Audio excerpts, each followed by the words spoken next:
initiative that has been taking place every year here at McGill since 2016. The conference is designed to address life's biggest questions like faith and science, the problem of evil, and the history of the church.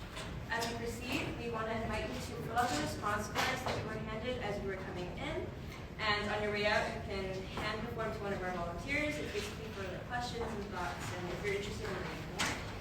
And lastly, if you have questions throughout the presentation, you can submit them through the Slido, which can be accessed by the QR code. Ooh, that's fine.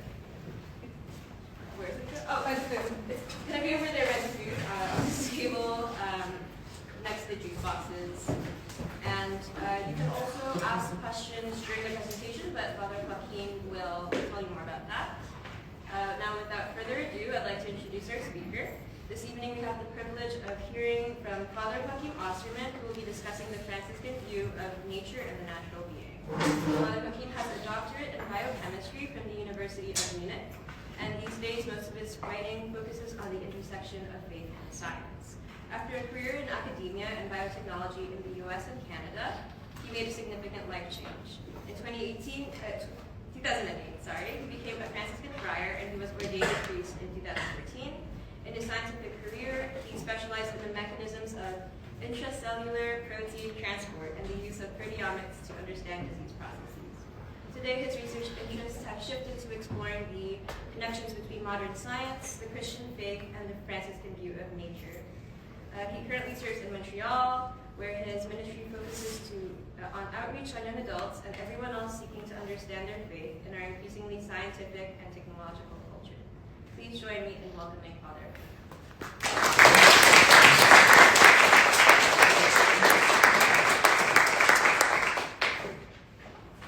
Thank you for the invitation. It's a real pleasure for me to be here. If you can't hear me, I sometimes mumble or just don't speak loud enough. Just lift your hand and or just wave. In that case, to signal if you can't hear. Don't hesitate to signal if you don't hear me. If you have questions during the talk, then if something is very simple, like you did it again, or I didn't understand this point, ask it right away. If you have difficult questions, like the meaning of life or something really big, then wait until the end. So if I have to go to some depth to answer you, then just wait until the end and ask the question in Q&A. But anything clear and simple, then just don't hesitate. We're a small group. We can talk to one another and don't have to just be lecturer and listener. Now, as you can see, I'm a Catholic. So if at any point, I'm a Franciscan friar, it's quite interesting this happened. If at any point you don't understand anything specifically Catholic, then let me know. But I don't think it'll come up. I think it's already, it's mostly about science really that I want to talk about today. Now, you have already introduced me as a scientist. And indeed, I did work in the sciences until I was in my mid-40s. And my PhD was in, I was a biochemist, but I was actually a chemist. I studied chemistry and then went into biochemistry because that was just the most interesting thing to do when I was considering my PhD project. And then I went into surveyological topics. So it's a picture from surveyology. Do you have a pointer here somewhere? Or a laser pointer? Is there something? No. No. Well, probably don't need it. So look at inside there, you can see that. That's a mitochondrion. And our research group at the time in Munich, we studied how proteins get into mitochondria and how, like an individual protein, is then assembled into those much more complicated machines that you have in the mitochondrial membranes in order to produce energy. Kind of the power is produced in mitochondria. And my specific project turned out into asking how this protein HSP60, also known as CoEL, how this participates in folding of mitochondrial proteins. And our group at the time was the first to kind of find out that there was an energy-dependent step required in folding a protein into its right conformation. So it came as a big surprise. It was a nice little breakthrough to show how there was something new to be learned in those basic processes as the whole molecular machines come together. Now, molecular machines kind of became the theme of my work as I continued, and we always looked at cell biology as if it was a machine, as if there were parts coming together like in engineering. We use an engineering paradigm to understand how things work. So today, for example, when I look up HSP60, it's gotten a lot more complicated because in biological systems, proteins have different functions and have different roles in different systems, in different circumstances, not at all like parts in a machine. But at the time, that was the way we thought. Basically, every protein has a function, and when we understand all the individual functions, we understand the whole thing. We wanted to understand mitochondria like a machine. Now, I then moved on into a different field. After my PhD, I came to North America. I did my postdoctoral fellowship in the US at the Sloan Kettering Institute, and later I was at Vanderbilt University as a faculty member, and we studied at the time no longer mitochondria, but the membrane system of our cell. The image here, this is actually microtubules in yellow and in blue, this is actin filaments. They're membranes within a cell, and those membranes have important functions, and how those membranes are organized was our topic at the time. And again, we considered this all along the lines of molecular machines. We tried to understand how those machines might function and how we can understand those processes in that way. Now, I had only positive experiences in science. I enjoyed being a scientist, and I had a decent career, and I had made good money at some point. I've never gotten married, because it wasn't what I wanted to do with my life. But I've always been close to the church. And as a young adult, like many others, I kind of distanced myself more and more from the church. I didn't really come back to Christian faith. Like most Catholics, I grew up in a Catholic family, in a Catholic culture, was baptized as a child, and Catholics don't really have to do anything, so you gotta just go with the flow. And expectations for evangelicals tend to be much higher. But of course, when there are expectations of actually paying attention to what it means for you to be a Christian, then you eventually take it for granted, and you kind of don't really care about it any longer. And I never really lost my faith. I always identified as a Christian, as a Catholic, but it became something that was very far in the back of my mind.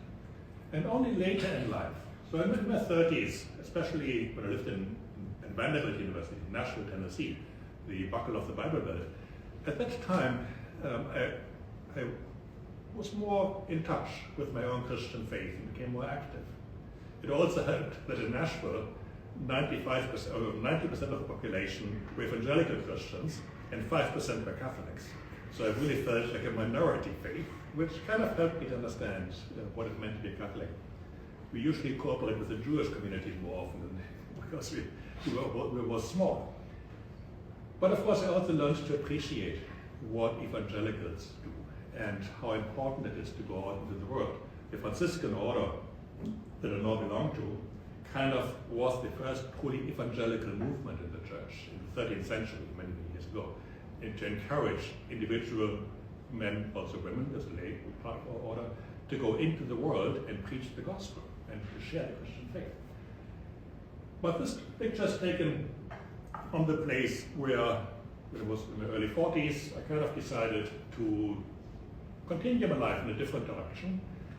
An evangelical Christian would say it was kind of a born-again moment, a moment where I really felt to be called to begin something, to really turn to God more consciously, more attentively, and more meaningfully. And this Abbey, the Benedictine monastery, really impressed me. I really loved it there. I spent a weekend retreat there. I went back several more times, but it's for weekend retreats. I talked with the abbot. I kind of discerned. I didn't really see myself entering a Benedictine monastery because monasteries are very closed environments. You have to be willing to pray a lot, like this monk sitting there in the pews, and really spend your whole life centered around liturgical prayer and work. Ora et labora, work and prayer, that's their lifestyle. But you stay in one place for as long as you possibly can. I felt called into the world. I had been in the world for many, many years, but I wanted to become a religious, and I then entered the Franciscan order. So that's a bit of my life story. This is kind of how I came to the way of life that I do now. And of course, when I began to study, it was actually a bit of you have to imagine yourself. I was like 44, 45. I had a PhD, I had a postdoctoral fellowship, I taught at the university, and suddenly I joined the order and I was supposed to study theology, and I found myself in a classroom with young adults like you, who were all 20 years younger than me, and starting completely anew. It was fun, I really enjoyed it because it kind of was stimulating, but I asked myself, can I do this for 5 years up until ordination? Because it takes a long time to study theology. But quickly I discovered what it really was that I could contribute, in which way I could make sense of what I had learned and what I was learning. And I asked, I've been a scientist for all this time, how can I bring science and religion together in a way that hasn't been done before? So there's the idea of two non-overlapping magisteria, and this cartoon kind of makes fun of that. There's a way of science, a way of religion, and the cartoon implies if you take only one of those two ways, then you're going to fall over a cliff eventually if you bring them together. But it's called two non-overlapping magisteria. It's considered just two completely different ways of looking at the world or looking at meaning in life, and not really allowing them to come together. So after about a year of studies, I wrote my first paper, and I presented the idea of faith and science as an interreligious dialogue. Kind of like you can talk as a Christian with a Jewish or a Muslim person, you can talk as a Christian with a scientist, and kind of talk about different worldviews, trying to bring them together. But I quickly realized, so first two non-overlapping magisteria, no, that doesn't work. Because you don't have two brains. You kind of a scientific brain and a religious brain. They have to come together. You have to somehow bring them in synthesis. So there's some common ground between the two. You have to explore that. And interreligious dialogue, there's some truth to it. Sometimes when you speak with somebody who's like a seeker or an atheist, but wants to understand religion, you have to speak as if you're speaking to a person of another faith. But it doesn't really go far enough. So there's a more deeper connection that interreligious dialogue doesn't capture more. So I spent the next years, basically until today, trying to find another way to speak of faith and science. So I'm going to talk a little bit about 3 very basic insights that I want to bring across. My approach to faith and science now is basically coming from the sciences. I'm not trying to say you can believe in science and believe in religion. I'm not trying to establish compatibility. I'm not trying, and even less trying to argue that science somehow proves God's existence. That doesn't make sense to me. But what we can do is we can do science and understand in what way can science be meaningful and useful to a person of faith, and in which way can our studying of science, if I now assume you're all science students, probably not, but if you were all science students, then in what way would what you learn as a scientist help you to get a deeper understanding as to what you're looking for in faith? So one of those insights, the first one, is that science shows that we can be entirely wrong. That's a very important thing to know in life. You can be wrong. Very often, it's kind of everybody's opinion is equally valid, but in science you can have a theory and it can be wrong, and you have to find the better one.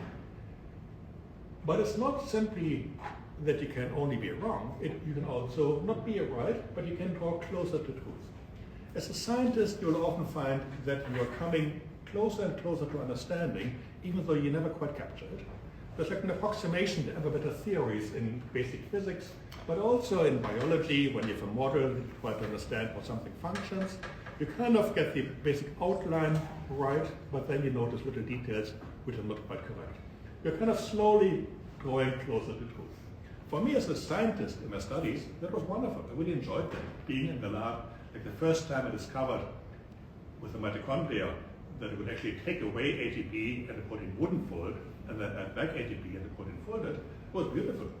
I discovered something that was just fascinating. I really loved it. And you can kind of be in touch with truth, so you can really reach understanding. Now, philosophers do that too, but for scientists, it's more hands-on. You can experience it directly when experiments work, that you have reached understanding, that you made some progress. So that's the first insight.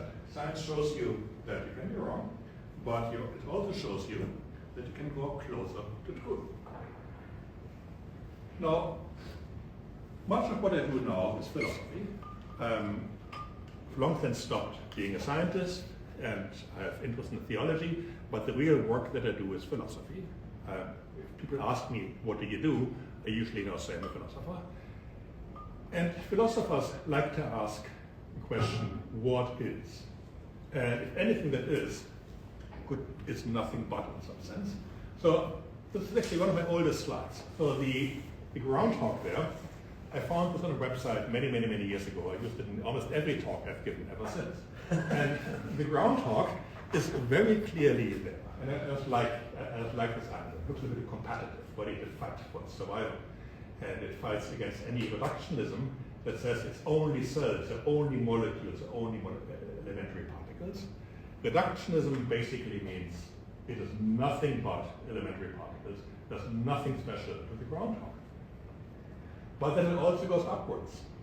The groundhog is indeed part of a biotope. The groundhog by itself can't do anything. It needs food, it needs a biological environment to live in. It is part of a biosphere, the whole biosphere on Earth, all is connected in some way, and all of it is part of the universe. So what really is? Just the universe and the groundhog as a feature in it, or just the elementary particles? Now, if you are a physicist, especially one of the theoretical kind, and your interest is entirely about basic theoretical physics, then you kind of come to a view which pre-Socratic philosophers, Greek philosophers, many centuries before Christ, the earliest philosophical records that we have, I think 400 or 500 BC, would have said, I told you so. All is one. All is change. All is illusion. All is one in the sense of there's only the cosmos. Or all is change, that everything is development in time and nothing is permanent. Or even all is illusion, that there even is no reality at all.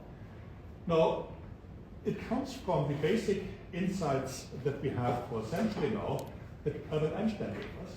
In his field equations, if you study cosmology, you have three tensors, which are basically mathematical objects that describe metrical relationship between space, time, mass, momentum, and energy, all of them together.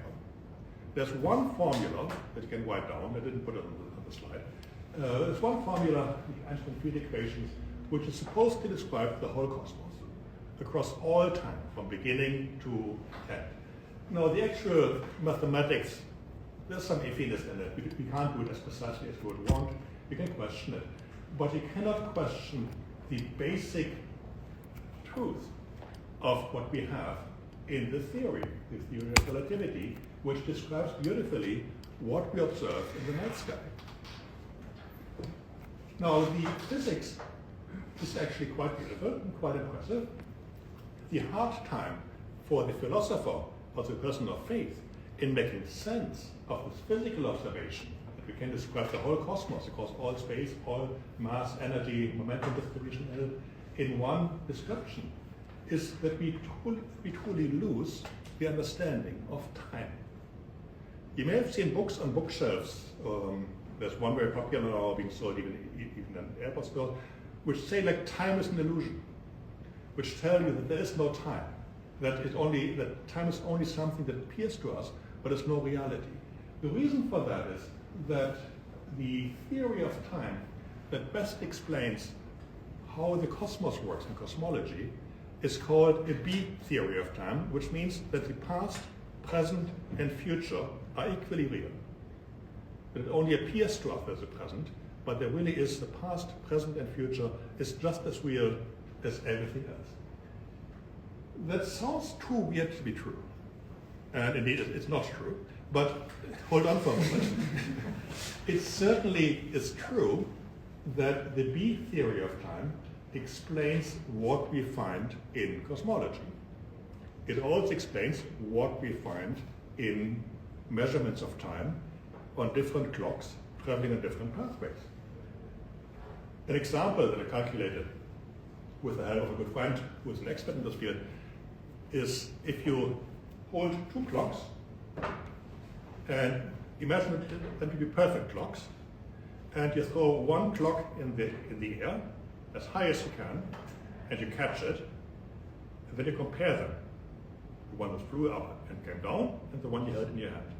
And you will find, if you really toss them quite high and catch it, that the clock that went up in the air and came down again is now approximately, pretty much exactly 1 femtosecond slower than the clock that you held.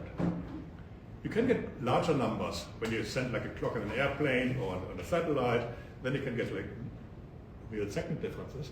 But if you calculate it through, then the clock which goes up and down is a clock that follows gravity without fighting it in any way. It is not what's called an inertial path. It is a path which is not accelerated or decelerated by gravity at all. That's true. But it follows gravity without trying to force against it, where the clock you hold in your hand continues to be under the influence, be held in place by gravity because you force of your hand holding it. It's a free flight, a free fall in one case, not free fall in the other. And this difference between being in free fall or not makes a difference of about 1 femtosecond when you toss a clock and capture it again. It's a simple experiment. You can do it. And of course, you do it on your cell phones. Clocks on our cell phones have to be coordinated with the time on satellites, and those satellites move on different paths through the gravitational field of the Earth, and that changes the time measurements on them. So this is not theory, it's practice. We know that. But if time is like that, if time flows at different speeds for different observers, for all of us to be together, then the past and the present cannot have the absolute meaning that we think it does. Because if it had an absolute meaning of existence, then all that exists together must be the same flow of time. So that's why, even though the B theory of time is certainly not the truth that I wanted to convince you of, it is a truth that you can observe, and that is part of the reality of our material universe. So we have learned something very important from physics about what it means to be temporal in a mechanical universe. But what does that mean, we now ask ourselves? Now, there's another point in physics that we have to struggle with and make sense of and find some meaning in it, and that is quantum physics. The quantum physical understanding of the world tells us that the entire universe, usually unless observed, is in a superposition of all possible states. It's a multiverse. I'm sure you have heard about multiverses in popular media. It's a very common term, that different forms of our reality can exist at the same time, or there can be superpositions. You know, Schrödinger's cat, a living being which can be alive or dead, depending on the quantum state. We also know today that those quantum states, quantum superpositions, are real. There have been tests of Bell's inequalities which have shown beyond any reasonable doubt that those quantum superpositions are real states that we can't pretend to be purely theoretical. So this kind of leads us to think that maybe reality is just an illusion. And again, we are basing this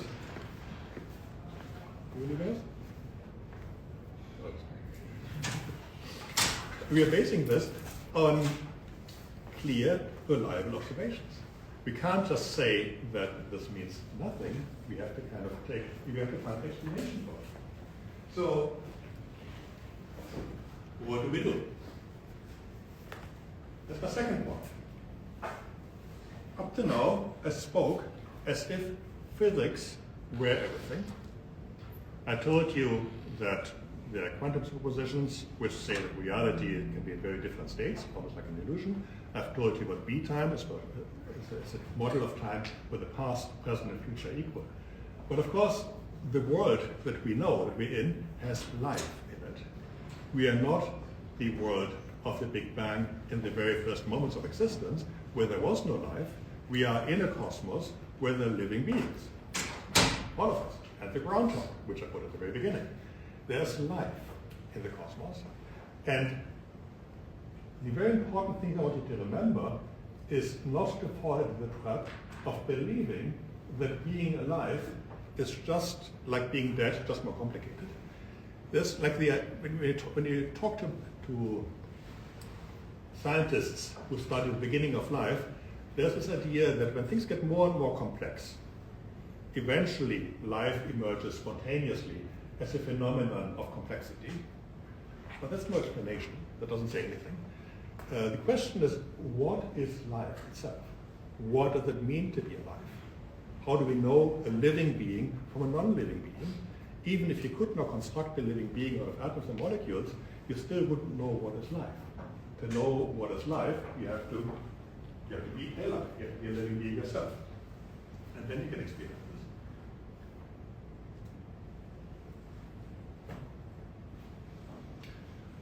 So, if I now accept what I said about physics, and this is kind of one of my lessons for you one of the lessons I want to impart on you, is if you try to make sense of science as a person of faith, don't try to change the science. Accept the science as it is presented to you by the best expert in the field. Unless you're yourself working in the field, you're probably best advised by not questioning things like that the B theory of time is the best theory of time to understand relativity. But if we do that and accept that this is true what we found in physics, then how can we understand what it is to be alive? So in biology, biologists know that life is in matter. We can study the molecules in biochemistry of a living being, and we can see those changes in those molecules in metabolic pathways or the conformation of proteins, and we can indeed see that yes, life is a phenomenon in matter. Our bodies are material. And as Christians, we believe that our life is not something that's added to our body, but it is our embodied being, which is who we are. We are not spirits caught in dead matter, but we are living bodies. And this is our nature. This is what created us.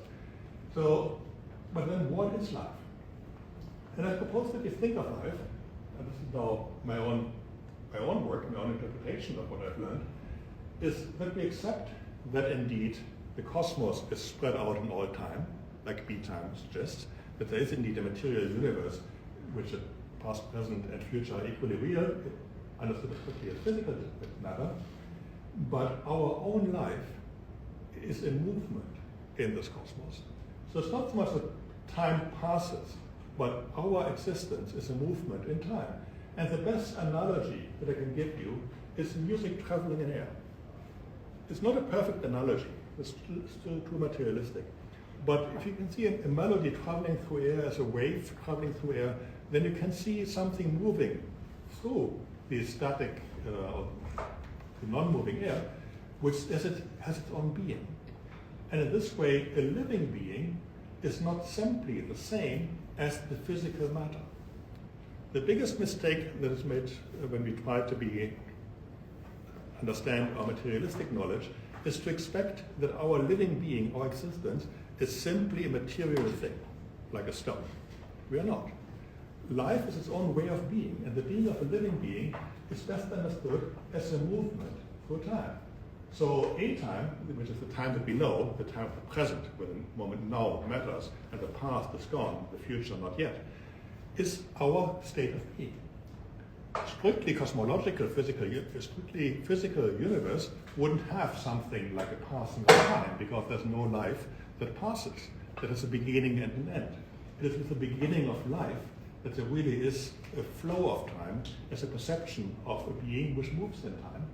So in the case of Schrödinger's cat, whether the cat is dead or alive simply depends on the cat, whether its life continues or not. It's the being of the cat that determines what the quantum states would be.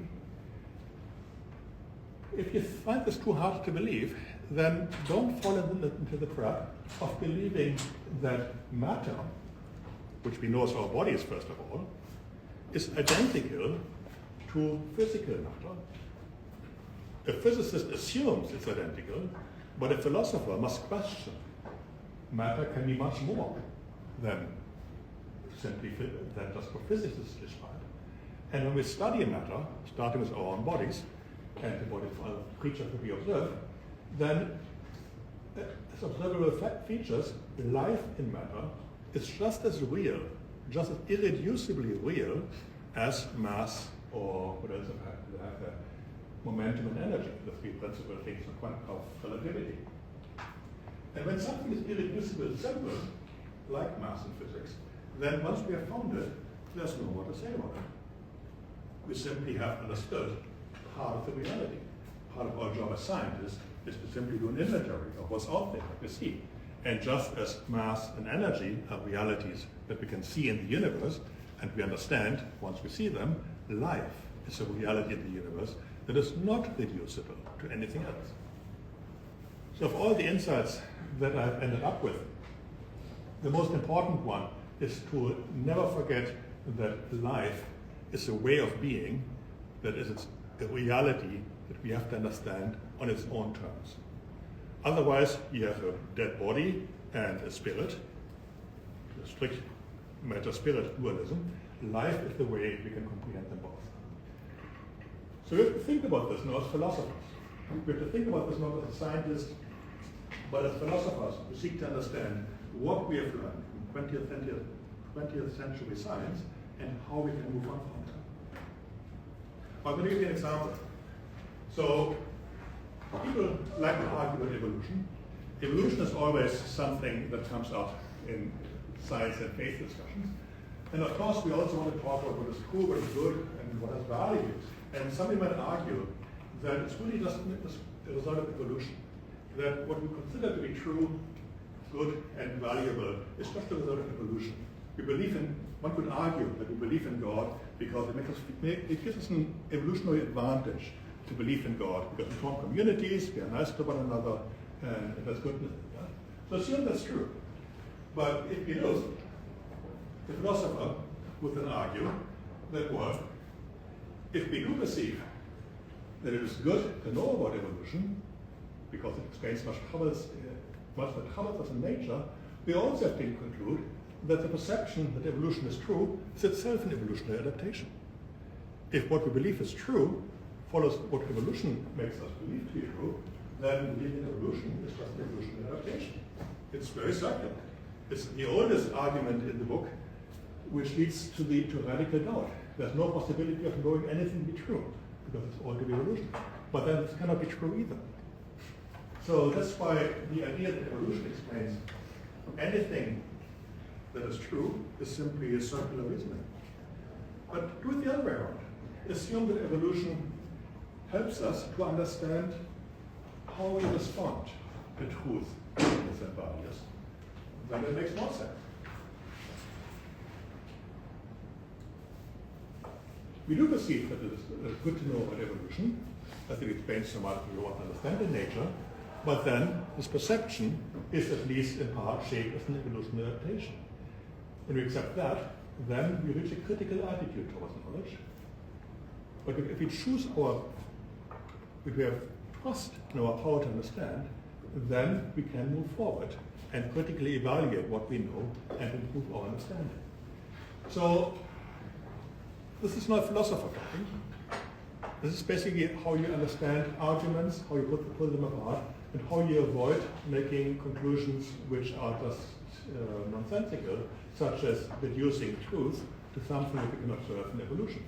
But a critical attitude towards knowledge is something that a modern philosopher would very much appreciate, and would allow a modern philosopher to come to a deeper understanding to what it means to understand our scientific processes. So when we want to talk about faith in the scientific age, we have to understand the importance of knowing the truth is out there, but that the ultimate truth, the truth of God, is always beyond our ability to capture it. We also have to remember, we want to talk about faith in science, that mistaking any finite truth, such as our best science, for the whole truth is idolatry. Half the truth is always the greatest lie. So half science is half the truth. But if you take that as the whole truth, then you make a big mistake. And the third point is we have to remember, as scientists, we have to remember that life is kind of a bridge principle between the different ways we understand nature. But for a person of faith, the special dignity of human nature is what we have to grasp. We have to understand that human nature as being creatures, living beings meant for meaning, have a dignity that cannot be that must be respected, that cannot be violated. So if we ask what value and meaning are, and we talk about science, but of course when we apply science in practical life, we do so because we want to add meaning to our understanding. We cannot make this long list, we cannot make a similar line as the ground talk, and kind of have different levels of value and meaning. The greatest good overall, we can try to calculate what is best for everybody at all times, or simply the natural order at the other point, and everything in between, with humanity in the middle. What I want to encourage you to think is that if you put those two together to bring the faith-based view, interested in meaning, together with the scientific view, interested in matter, then what the biological and ethical human nature is where those two ways of understanding cross. It is in the human being that we understand firstly both how we understand reality, how we understand matter, and how we understand what this is supposed to teach us. The philosopher whose work I have been following, the philosopher whose work has been at the center of my attention is the German philosopher of the 20th century, Edith Stein. She was born late in the 19th century in Western Germany, and she was murdered in the Shoah in 1942. Edith Stein was a Jewish woman. She converted to Catholicism and became this cult Carmelite, another religious order, somewhat similar to the Franciscans in the Catholic Church. And she was a philosopher. And she did particularly important work to understand human relationships.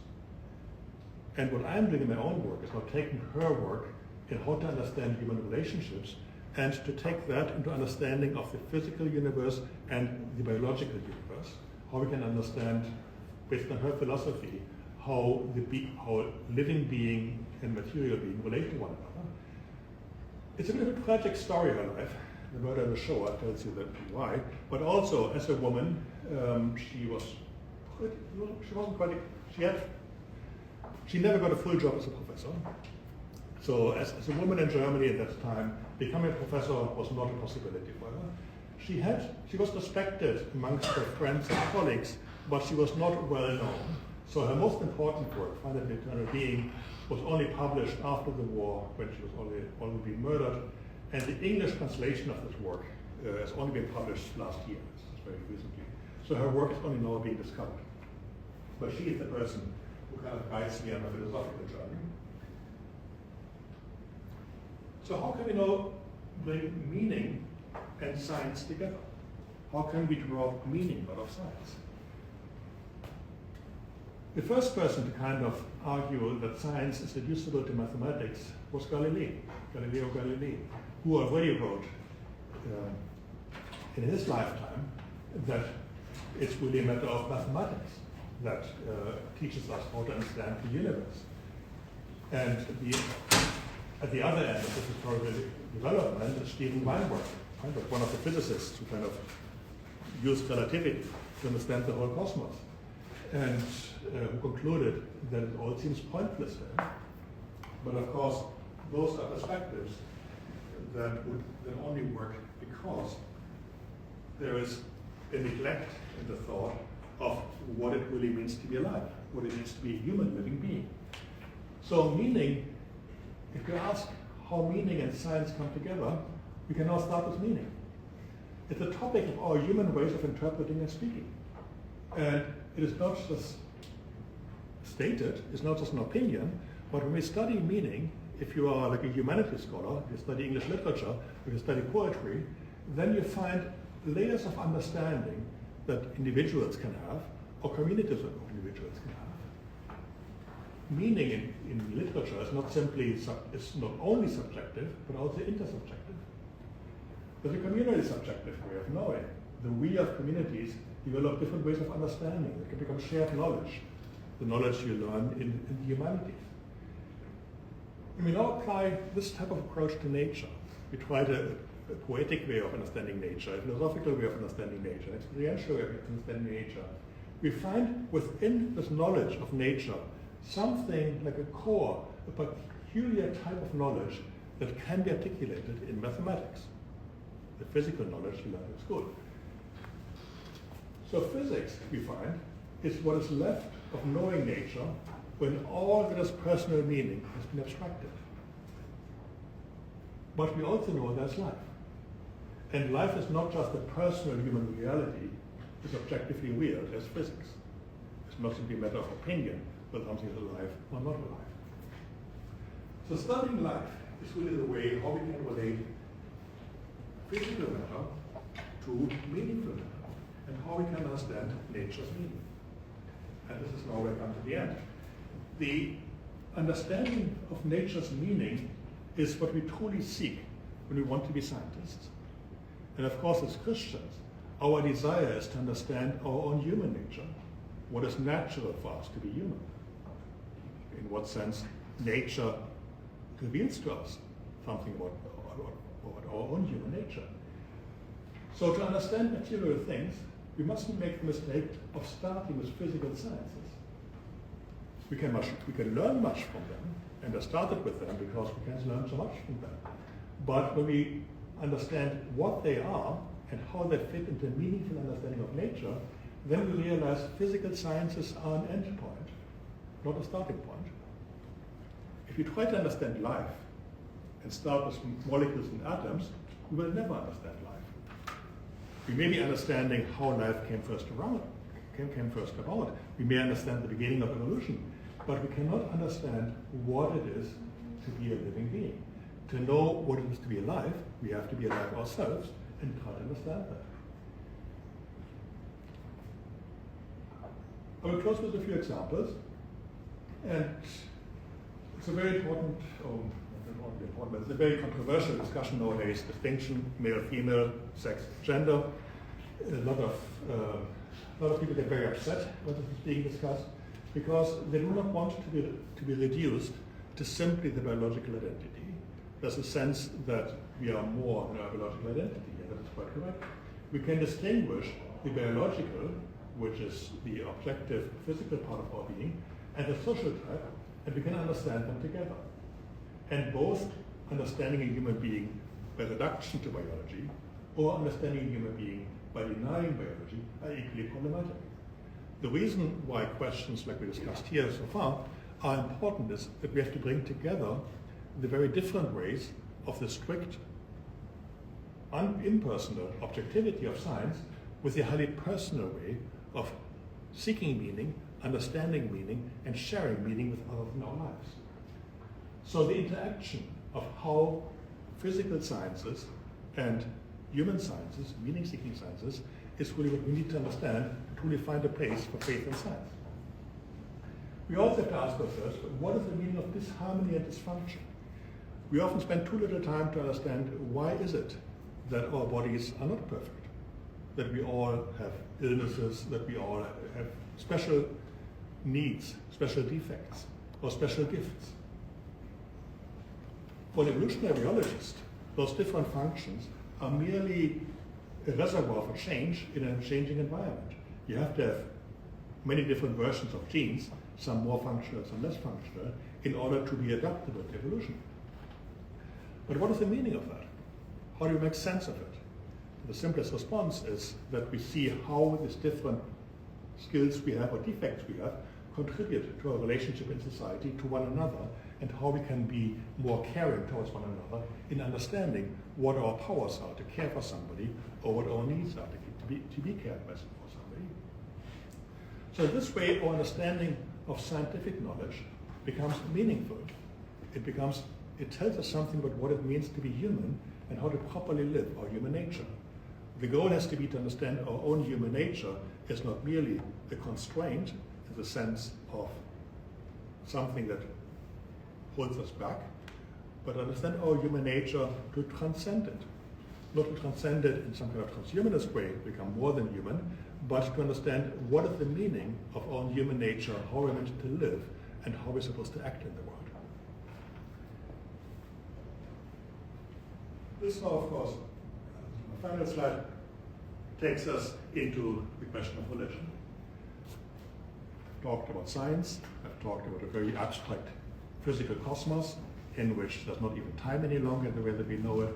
We talk about life in general, how life can be understood as a movement in this timeless cosmos.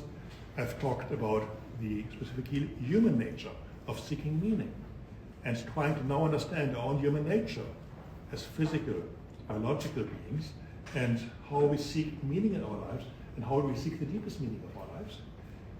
This is a very famous painting of St. Francis of Assisi, St. Francis in the desert, and you see him there in ecstasy. You see him there deeply lost in prayer, seeking closeness with God. Ultimately, for us as a Christian, the meaning of human nature, what it means to be human, is revealed in Jesus Christ. Christ is the revelation of God and humanity, fully God, fully man. We cannot understand human being any better than by understanding Jesus Christ.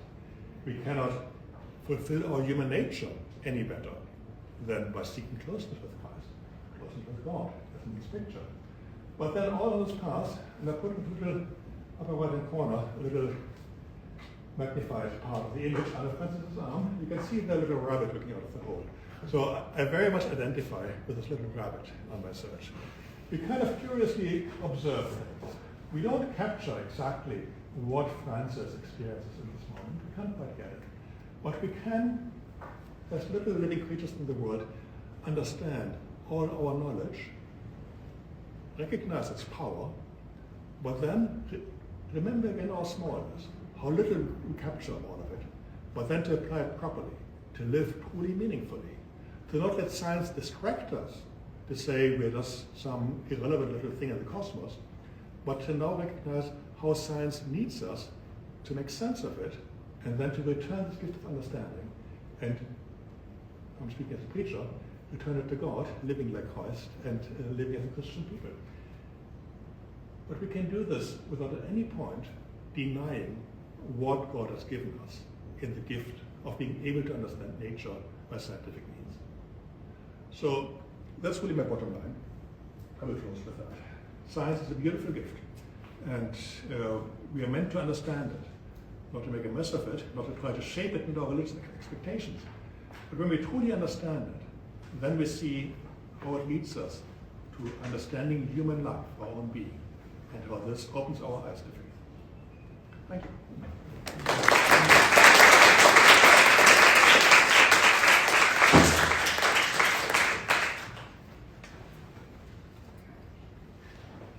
Thank you so much, Father Joachim, for sharing your perspective. And now we're going to start our Q&A session. So if you have any questions, feel free to just raise your hand. And yeah.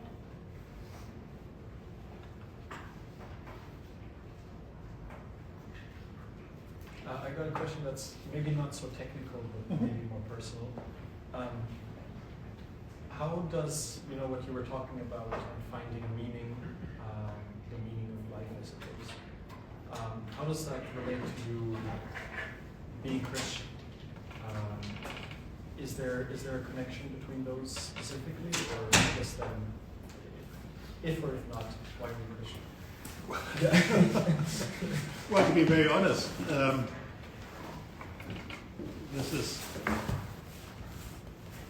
I do not believe that I choose to be a Christian. I choose to respond to the call that I have received. So in my own experience of conversion, my own experience of becoming, I think it can be very easy to be a Christian when you're baptized as a child and you kind of go with the flow and you never ask a question. It's a better question to ask, why did I remain a Christian? And if I ask myself, why am I a Christian? Then I cannot give a truthful answer, because only God can make me a Christian. I cannot make myself a Christian. I cannot, I have friends, I would love to be Christians. I have friends I want to convince, I want to share my faith with others. But I also know I cannot force God's hand to make that happen. For anybody to know God, which a Christian does, by faith, it has to be God who shows himself. Yeah. So that's kind of, this again, when I talk about science, revealing truth, but not capturing truth. So I can make sense. When I was starting as a scientist, I was motivated almost by a religious desire of understanding, and I realized I couldn't capture it. So in a way, by becoming a scientist, I could accept that indeed I cannot make myself a Christian, but if God grants me the grace of finding him, I can say yes, without being illogical. So when I turned to Franciscan life and the order, I didn't feel I was being irrational by going on this path.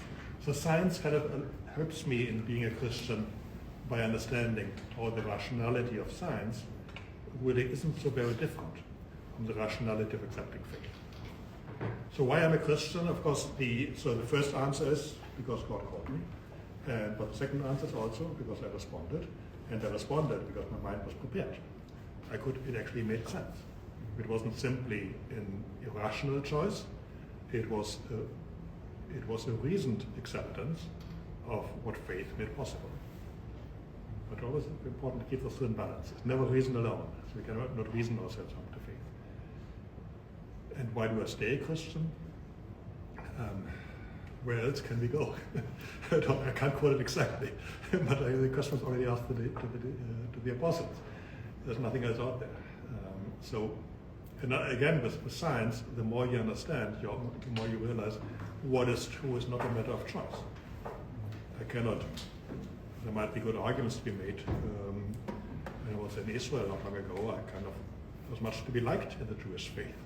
But it's not a choice. It's simply, that is what I've understood. This is what I happen to find truth.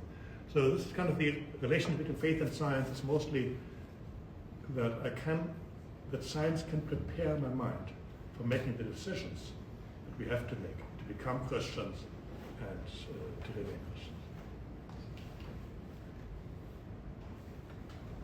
Mm-hmm. Hello. How do you believe the nature of your life and contribution has changed since you have made the transition from scientist to what you read?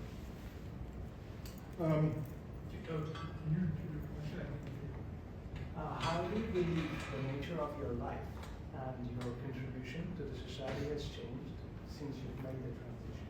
I think I've become more useful. So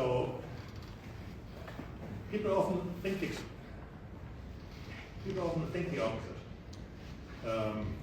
Like the last project I worked in, we developed antibody therapies for neurodegenerative diseases, ALS, Parkinson's disease, stuff like that. And of course, it's a very important work. And a good friend of mine still continues that work, and the meaning of his life is in that. But I also knew when I was in my mid-40s that I'd done my part, in the sense that my ideas were getting stale, that I wasn't as creative as I had been 20 years earlier, because I'd been doing the same thing all the time. My gifts, I'm not a manager, my gifts are more thinking differently and being a scholar, coming up with new ideas. So in that sense, for me, moving from science to faith was a very natural development in line with the age I had at the time. If I was still in my old career, then I would now be a 64-year-old, almost retired manager of some project, or maybe working in an office and doing something. By having accepted the invitation and going on this path, as I put it, was a calling.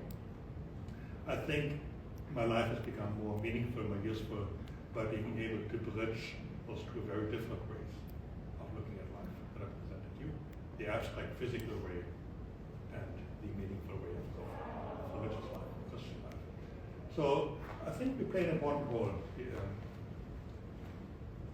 Christians, including ordained Christians like me, people in religious life, that we present a way of life that is more meaningful than simply dealing with the necessities of existence. Survival is one thing, but living fully and living one's life toward the fullness of life in God is an entirely different story. So I know that in evangelical circles, you often like to juxtapose before my conversion, after my conversion. I was a sinner, no, I'm a saint. And the more you sinned, the more saintly you become. Catholics don't typically put it quite so clearly. So whether I've become a better person or not, I leave this to others to decide. I did useful work as a scientist. I also do useful work now. But certainly my calling was to change the position. But I wasn't turning away from anything. So we're supposed to turn away from sin, but what I did as a scientist wasn't necessarily sinful. Some things were, because when you're in biotech, I was in biotech for the last years, you present your work to investors in ways which is not entirely, they're usually an interpretation of the truth. And also in the scientific practice, you'll realize that people they twist their results, they want to see what they want to see, they don't necessarily fake that. But there's a lot of manipulation happening, like in any walk of life, that we want to turn away from. So certainly an advantage of religious life has been that I'm no longer under the pressure that makes people live in those false ways. What's your most memorable experience since you made the transition? Like a memory.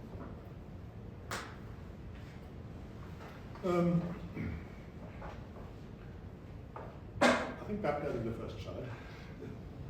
That maybe for a Catholic, sacraments are a big thing. So the first mass, celebrating the first mass was very big. Baptizing the first child was especially beautiful. I love that. But the ways my life has become richer for myself is the interaction with people, sharing my faith with them, being part of marriages, of funerals, of baptisms, or just daily Sunday Mass. That's a wonderful gift. I love that. And as an intellectual, the depth with which I can understand. So it's like studying theoretical physics, which I didn't do full time, but I did part time. It's fun. You do mathematics. It's almost like a game of playing chess. But then to understand it in depth, the depth of understanding that philosophical thought can give me, to understand the meaning of my life. I highly recommend religious life. We don't get married, that's a price we have to pay. We have to give away the ability to have our own family, but we have a way of life, which is life giving to others, which is quite beautiful.